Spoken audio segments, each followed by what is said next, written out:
तो cell cycle आपका नया चैप्टर है, सेल साइकिल।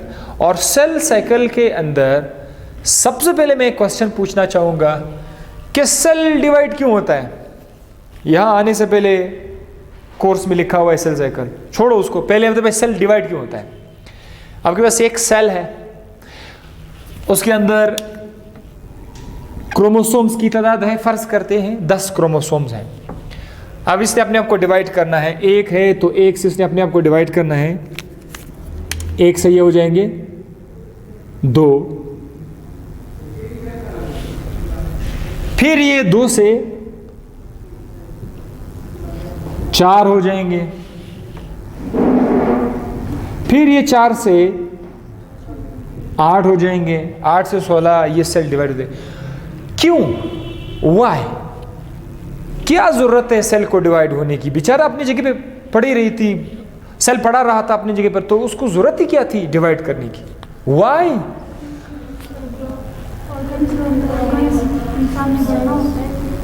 इंसान ने बढ़ना होता है, सिर्फ इंसान ने बढ़ना है, बढ़ने का हक सिर्फ इंसान को है, और कोई जानवर बढ़ेगा नहीं,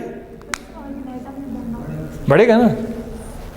तो आप लोगों ने तो जवाब दे ही दिया। सबसे इसका जो जवाब ये है वो है जिंदा चीजों को क्या चाहिए, लिविंग थिंग्स नीड ग्रोथ, ये चाहिए, ग्रोथ चाहिए। जिंदा चीजों के बॉडी के साइज में इजाफा आएगा ना। छोटा बच्चा बड़ा हो जाता है और भी बड़ा हो जाता है कि नहीं, ये ग्रोथ है। ये कहां से होगी, जब सेल डिवाइड होंगी, सेल जब ज्यादा होंगे तो ग्रोथ आएगी, बॉडी का साइज बड़ा हो जाएगा। आपके बाल छोटे छोटे हेयर्स होते हैं ना, जब सेल डिवाइड होंगे तो हेयर जो है बड़े ग्रो करेंगे। सो बॉडी में ग्रोथ जो है वो तभी होगी जब सेल डिवाइड होंगे। हमें इतना भी पता है कि हर जिंदा चीज छोटे छोटे यूनिट से बना हुआ है। क्या नाम है इसका, सेल। एवरी लिविंग थिंग, एक छोटा सा प्लांट है, स्मॉल छोटा सा प्लांट है, इसने ग्रो करना है कि नहीं करना है, बड़े बड़े शाखें बनानी है, स्टेम बनाना है, उसने भी ग्रो करना है। तो यहां भी साइज में इजाफा हो रहा है, वजन बढ़ रहा है, लंबाई में इजाफा हो रही है, मोटाई में इजाफा हो रही है। यहां पर अगेन क्या है, क्या हो रही है, यहां पर ग्रोथ हो रही है।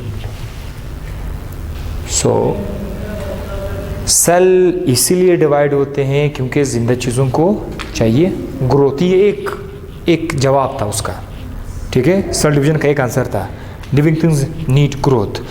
इसके अलावा कभी कभी बॉडी के अंदर चोट लगती है, हाँ, वो जब चोट लगती है तो जगह वापस हील करता है ना, जख्म ठीक हो जाता है। तो वो जख्म ठीक हो जाता है जिससे आप लोग क्या नाम देते हैं, हीलिंग ऑफ वॉर्म्स। ये क्यों होता है, इसके पीछे भी किस चीज का किरदार है, सेल डिवीजन का। वो अलग बात है कि इसमें कौन सा सेल डिवीजन है, माइटोसिस मियोसिस, वो बात की बात है। लेकिन आपको बताऊं कि सेल डिवाइड होंगे तो रिपेयरिंग आएगी। 2, थर्ड, तीसरी बात, जिंदा चीजों ने सेक्सुअल रिप्रोडक्शन के लिए क्या सेल्स बॉडी के अंदर बनाने हैं। सेक्सुअल रिप्रोडक्शन के लिए कौन से सेल्स यूज होते हैं, यस, दुरुस्त जवाब। वो क्या चीज है हमारे पास, गैमीट्स है।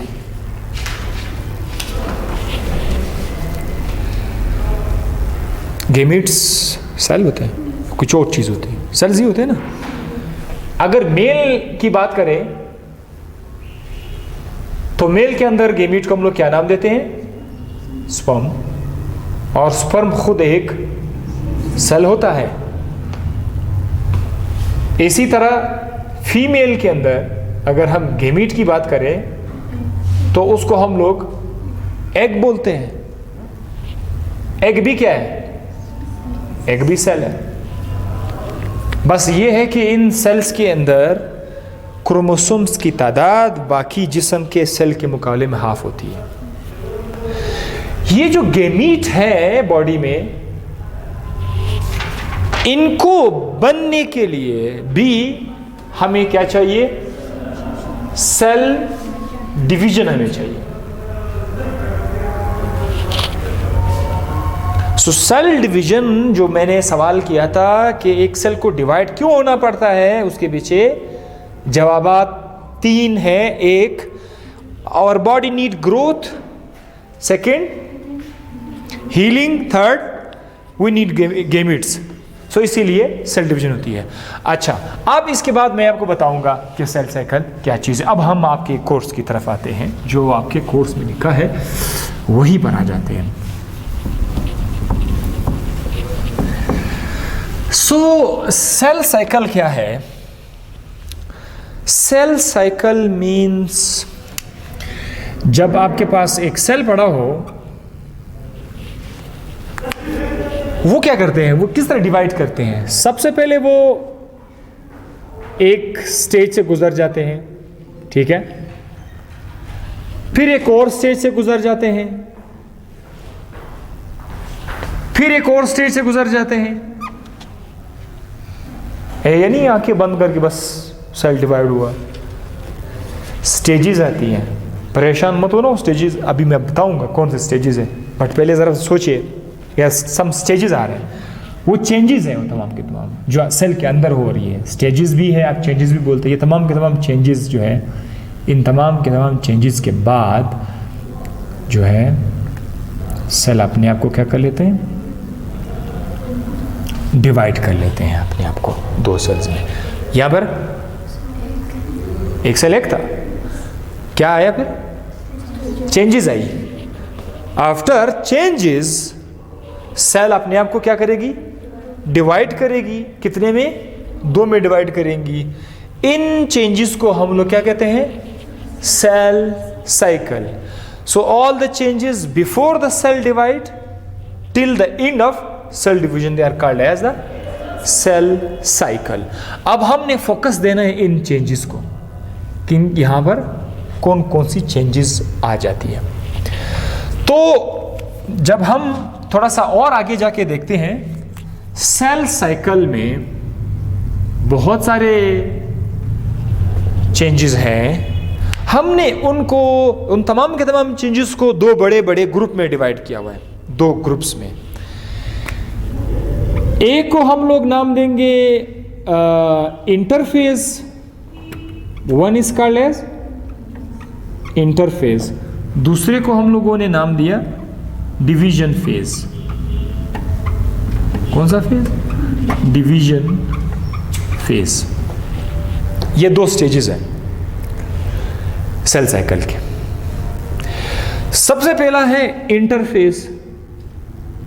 इंटरफेज में इसको लोग अक्सर बोलते हैं ये रेस्टिंग फेज है, सेल इसमें रेस्ट कर रहा है। मिस्टेकनली बुक्स में ऐसे लिखा होता है as a kind of resting phase. Mistakenly इसको रेस्टिंग कहा जा रहा है। भाई इसमें सेल बेचारा बहुत ख्वार हो जाते हैं, उनके अंदर काफ़ी मेहनत होती है, काफ़ी चेंजेस आती है, तो मिस्टेकनली हमने कहा ये रेस्टिंग फेज है। इस फेज में सेल डिवाइड नहीं करेगा, डज नॉट डिवाइड। तो करेगा क्या? जस्ट अपने आप को क्या करेगा? प्रिपेयर करेगा। Prepare for the division. अपने आप को डिवाइड होने के लिए प्रिपेयर करेगा। प्रिपरेशन में क्या क्या आती है जब आप बात करते हैं प्रिपरेशन? प्रिपरेशन में ये होगा कि क्रोमोसोम्स अगर 4 है 8 हो जाएंगे, 10 है 20 हो जाएंगे, 16 है 32 हो जाएंगे, ठीक है, क्रोमोसोम की तादाद बढ़ जाएगी, डीएनए डबल हो जाएगी। अगर यहाँ पर आपके पास माइटोकॉन्ड्रिया है, सेंट्रियोल है, सेल ऑर्गेनेलीज, सेल के अंदर जो ऑर्गेनेलीज है वो भी अपने आप को क्या करेंगे, डुप्लीकेट करेंगे, क्रोमोसोम अपने आप को डुप्लीकेट करेंगे। इसको बोलते हैं प्रिपरेशन। क्रोमोसोम्स में तादाद बढ़ जाएगी और इसके अलावा बाकी ऑर्गेनेलीज कुछ खास प्रोटीन्स बन जाएंगे। ओवरऑल हमारे पास सेल रेडी हो जाएगा। जब सेल रेडी हो जाएगा फिर सेल किस फेज में आएगा, डिवीजन फेज में। डिवीजन फेज में क्या होगा, सेल अपने आप को क्या करेगा, डिवाइड करेगा। ये जो डिवीजन फेज है, डिवीजन फेज हमारे पास दो तरह के हैं जिसकी फुल एक्सप्लेनेशन आज के लेक्चर में नहीं है, जस्ट समरी बताऊंगा। डिवीजन फेज में सेल दो तरीके से डिवाइड करेगा। एक का नाम है माइटोसिस, दूसरे का नाम है meiosis. Mitosis and meiosis. Mitosis में यहां पर नजर आ रहा है, मैं थोड़ा सा नीचे जाना चाहता हूं। माइटोसिस में एक सेल के अंदर अगर 10 क्रोमोसोम